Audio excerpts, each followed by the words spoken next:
ஈகோசிஸ்டம்னா என்ன அப்படின்னா வாழ்க்கையில அடிப்படையான தேவை. அந்த ஈகோசிஸ்டம் மெயின்டைன் பண்ண கூட தர்மம் தான். தர்மத்துக்கு 2 டெபினிஷன் சொல்லியிருக்கோம். ஒன்று, இறை கட்டளைகளை ஃபாலோ பண்ணுவது தர்மம். இறைவன் சில கட்டளைகள்லாம் ஃபாலோ பண்ணு சொல்றாரு, போட்டிருக்காரு. அதை ஃபாலோ பண்ண ஒரு தர்மம். நம்ம கையிலேருந்து மற்றவங்களுக்கு கொடுக்குறது பொன் பொருள் மற்ற விஷயங்கள் நம்ம கொடுக்குறது ஒரு தர்மம். ரெண்டுமே ஒரே பேரில் தான் கொண்டு வந்துட்டாரு. பட் தர்மம்னா இதுவும் வரும், அது சேரிட்டியும் வரும். இந்த following the divine rules, following the divine laws, அதுவும் தர்மம் தான். அப்போ இப்போ நீங்க இருக்கீங்க, வீட்டில் இருக்கிறீங்க, வீட்டை எப்படி வச்சுக்கிறீங்க? வீட்டை எப்படி வச்சுக்கோங்க? கண்ணா பின்னால் பெருக்காம, சுத்தம் பண்ணாம, கிளீன் பண்ணாம, ஹைஜீனிக்காக இல்லாமல், கிச்சன்லாம் ஹைஜீனிக்காக இருக்கணும், டாய்லெட்லாம் கிளீனாக ஹைஜீனிக்காக வச்சுக்கணும். இதெல்லாம் அப்படியே எல்லாமே உள்ட்டா, நம்ம அகர இல்லாத வார்த்தை உள்ட்டா இல்லையா, அந்த உள்ட்டா அப்படியே தலைகீழ நீங்கள் கச்சா முச்சன்னு வச்சுக்கிங்கன்னா அது அந்த வீட்டில் நிம்மதியாக சந்தோஷமானதுமா இருக்க முடியாது. That is ego system. இப்போ நம்ம இந்த பூமியில் இருக்கிறோம். இந்த பூமி வந்து நமக்கு வீடு, நம்ம இருக்கிற வீடு. இது எங்கிருந்தோ வரோம், இந்த பூமிக்கு வரோம், இந்த பூமியில் வாழ்க்கை இருக்கு, இந்த பூமி விட்டு வெளியே போயிடும். இது வந்து வீடு. இந்த தர்மத்தை கூட நம்ம சொல்லும்போது டெஃபினேஷன் கொடுத்தோம்.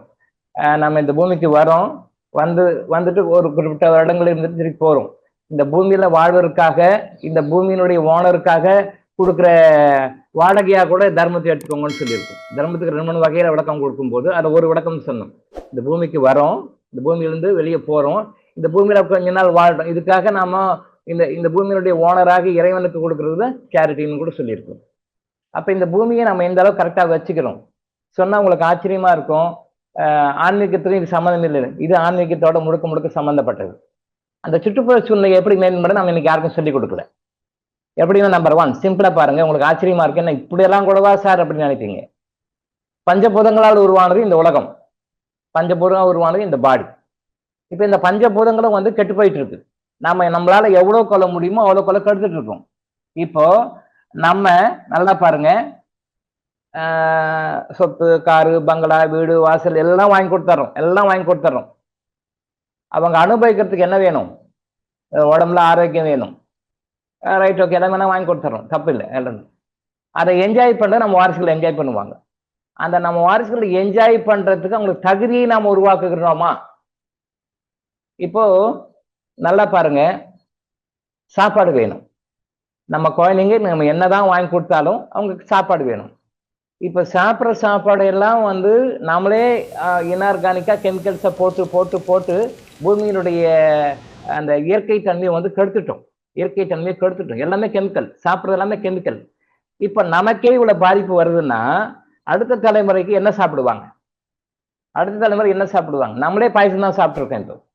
இப்ப இதை நம்ம கொஞ்சமாவது யோசனை பண்ணோம்னா இந்த இன்ஆர்கானிக் உரத்தை நாம் வந்து அதை வந்து டெவலப் பண்ணுவோமா, அதுக்கு சப்போர்ட் பண்ணுவோமா, அதுக்கு ஒத்துழைப்பு கொடுப்போமா? இப்ப நம்ம வீடு வாசல் எல்லாமே எல்லாம் நல்லா நகை நட்டு என்னென்ன உண்டோ அத்தனையும் சம்பாதிச்சு வச்சிருக்கிறோம்.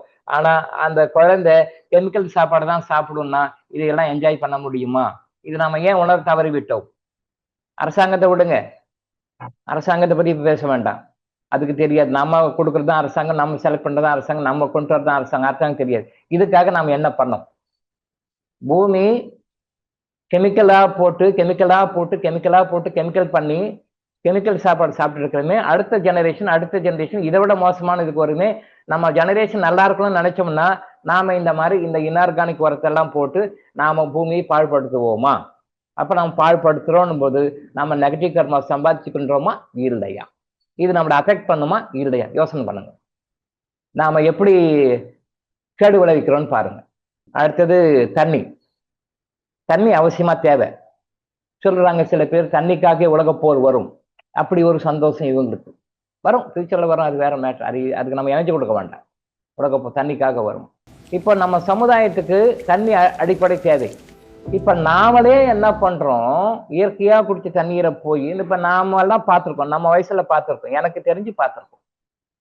சாதாரணமா யாரும் வந்து எங்க போகும்போது தண்ணி எல்லாம் கொண்டு போக மாட்டாங்க, எங்கேயும் போக மாட்டாங்க. அங்கங்கேயும் எங்க தண்ணி இருக்கும், அங்கங்க போய் குடிச்சுக்குவாங்க. இப்ப எங்க போனா கையில பாட்டில், எங்க போனா சின்ன குழந்தை ப்ரீகேஜிக்கு போய் ஸ்கூல்ல அட்மிட் பண்ண போறீங்க, ஸ்கூலுக்கு போனா அங்கேயும் ஒரு பாட்டில், ஆபீஸ் போறாங்களா அங்கேயும் ஒரு பாட்டில், டூர் போறாங்களா அங்கேயும் ஒரு பாட்டில், எங்க போற இடத்துலாம் தண்ணி பாட்டில் தூக்கிட்டு போறோம். அப்படி இல்லாம நாம இல்லை. நல்லா நோட் பண்ணிக்க. இப்போ தண்ணிக்கு நமக்கு வந்து ஷார்டேஜ் ஆகிட்டே வருது, குறைஞ்சிக்கிட்டே வருது, தண்ணி நாளுக்கு வந்து குறைஞ்சிக்கிட்டே வருது. வருங்காலத்து நம்ம தலைமுறைக்கு தண்ணிக்கு என்ன பண்ணுவாங்க? நல்லா நோட் பண்ணுங்க, பொறுமையா கொஞ்சம் யோசனை பண்ணுங்க. எல்லாம் சம்பாதிச்சு வைக்கிறோம், நம்ம பேரன் பேத்திங்க, நம்ம வாரிசுகள் தண்ணி குடிக்கணும். இப்ப நாமளே தண்ணி இல்லாத மாதிரி சில விஷயங்களை பண்ணிட்டு வரோம், அவங்களுக்கு தண்ணியே கிடைக்காது. அப்ப அவங்க தண்ணி இல்லாமல் எப்படி வாழ்வார்கள்? நம்ம எவ்வளவு பெரிய தப்பு பண்ணிட்டு இருக்கோம். we are earning negative karmas. ஏன்னா தண்ணியினுடைய வாட்டர் பாடிஸை என்னென்னலாம் கொலாஸ் பண்ணுமோ அதை நம்ம பண்ணிட்டு இருக்கோம், இப்ப பண்ணிட்டு இருக்கோம்.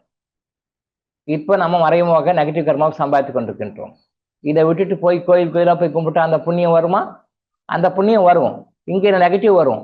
இதையும் அதையும் கம்பேர் பண்ணும்போது புண்ணியம் அடிபட்டும் பாவம் அதிகரிச்சு தப்பு பண்ணிட்டு இருக்கோம். காற்று காற்று சுவாசிச்சு தான் ஆகணும், காற்று சுவாசி தான் ஆகணும், காற்று கண்டிப்பா வேணும். அந்த காற்றை நம்மளால எவ்வளவு கொள்ள முடியுமோ அவ்வளவு கொள்ள மாசுபடுத்திட்டு இருக்கோம். அடுத்த தலைமுறைக்கு எப்படி நம்ம சுத்தமான காற்றை விட்டு விட்டு செல்கின்றோம்?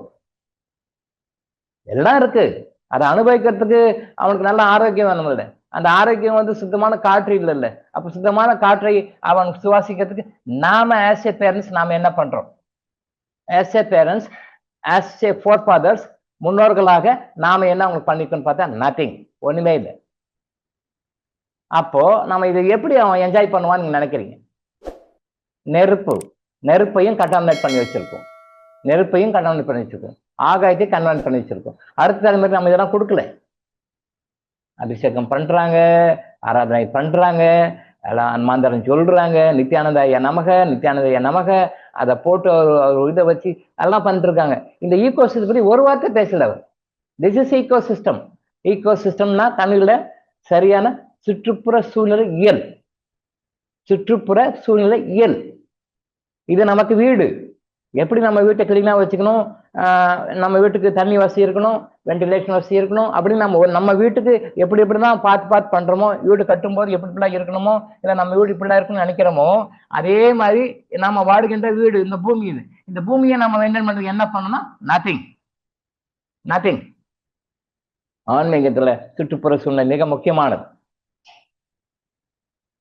பஞ்ச போதைகளை கடுத்து வச்சுட்டோம், நம்மளால மேக்சிமம் எவ்வளவு முடியுமோ கடுத்துட்டு இருக்கோம். இப்ப நாம பஞ்சபூதங்களை கெடுப்பதன் மூலமாக நம்முடைய வாரிசுகளுக்கு நாம் நல்ல விஷயம் கொடுக்கிறோமா கெட்ட விஷயம் கொடுக்கிறோமா? கொஞ்சம் யோசனை பண்ணி பாருங்க.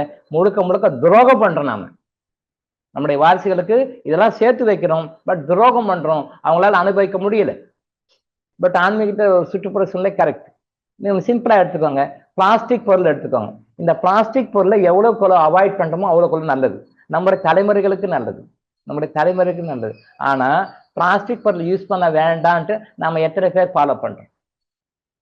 இது மேக்சிமம் பிளாஸ்டிக் யூசேஜை குறைச்சிக்கணும். எவ்வளவு இந்த single use plastic, double use plastic, இந்த ட்ரிபிள் யூஸ், இதெல்லாம் சும்மா அப்படி அது ஏதோ சமாதானம். அதுதான் எந்த பிளாஸ்டிக்காக இருந்தாலும் கெடுதல் தான். பிளாஸ்டிக் பொருட்களை வந்து நம்ம மேக்சிமம் யூஸ் பண்றதை குறைச்சோம், 100% குறைச்சோம்னாலே நம்ம வந்து ஈகோ சிஸ்டத்தை மெயின்டைன் பண்றோம்னு அர்த்தம். அப்ப மேக்சிமம் எவ்வளவுக்குள்ள யூசேஜை வந்து நீங்க பிளாஸ்டிக் குறைக்கிறீங்களோ அவ்வளவுக்குள்ள நம்ம குட்கர்மா சம்பாதிக்கிறோம், இந்த சமுதாயத்துக்கு, இந்த நாட்டுக்கு, இந்த மக்களுக்கு செய்யறோம். இது நம்ம அடுத்த வாரிசுக்கு நல்லா இருக்கிறதுக்காக செய்யறோம், இது குட்கர்மா. எத்தனை பேர் ஃபாலோ பண்றோம்? அப்போ நாம 2 வீலர்ல கௌரவமா, 4 வீலர்ல கௌரவமா, கார்ல அந்தஸ்தா கௌரவமா நம்ம போறோம். ஒரு செகண்ட் இந்த கார்பன் டை ஆக்சைடு மற்ற அன்வான்ட் கெமிக்கல்ஸ், நைட்ரஜன், இந்த மாதிரி நெகட்டிவ் அன்வான்டா என்னென்னலாம் கிளாசிஃபை பண்ணாங்க அதெல்லாம் வண்டியின் மூலமாக எமிட் பண்ணிட்டே இருக்கும். இதெல்லாம் ஒட்டுமொத்தமா போகுது, ஒட்டுமொத்தமா பாதிப்பு வருது. இதனால ஈக்காலஜிக்கல் சிஸ்டம், சுற்றுப்புற சூழ்நிலையில் பாதிக்குது.